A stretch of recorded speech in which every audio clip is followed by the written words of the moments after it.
একদিন ময়ূরী একটি গভীর বনের মধ্যে নাচছিল। তার রঙিন পেখম বনের আলোর মাঝে জ্বলজ্বল করছিল।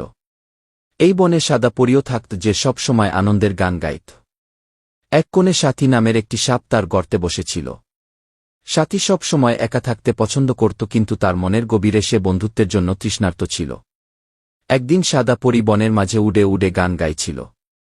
ময়ূরী সেই গান শুনে খুবই মুগ্ধ হল এবং তার সাথে কথা বলতে গেল। সাদা পরী হাসিমুখে বলল, তুমি কত সুন্দর নাচ করো। ময়ূরী লজ্জা পেয়ে বলল, তোমার গানও হৃদয় ছুঁয়ে যায়। এই কথোপকথন দেখে সাথী তার গর্ত থেকে বেরিয়ে এল। সাথী বলল, তোমাদের গান আর নাচ দেখে আমার মন ভালো হয়ে গেছে। সাদা পরী সাথীর দিকে তাকিয়ে মিষ্টি হেসে বলল, তাহলে তুমিও আমাদের সাথে যোগ দাও। সাথী একটু দ্বিধা নিয়ে বলল, আমার সাথে কি বন্ধুত্ব করবে? ময়ূরী বলল, অবশ্যই, বন্ধুত্বের জন্য তো মন দরকার, রূপ নয়। তিনজন একসাথে বনের একটি বট গাছের নিচে বসে গল্প করল। হঠাৎ একদিন বনে একটি বট বাঘ ঢুকে পড়ল। বাঘটি ক্ষুধার্ত এবং কারো ক্ষতি করার জন্য পাগল হয়ে উঠেছিল। ময়ূরী আতঙ্কিত হয়ে দৌড়ে সাদা পরীর কাছে গেল। সাথী বাঘের গর্জন শুনে তাদের রক্ষা করার পরিকল্পনা করল। সে বলল, আমি বাঘটিকে দূরে সরানোর চেষ্টা করব। সাথী বাঘের সামনে গিয়ে বলল, তুমি এত রেগে কেন? বাঘটি চিৎকার করে বলল, আমি ক্ষুধার্ত।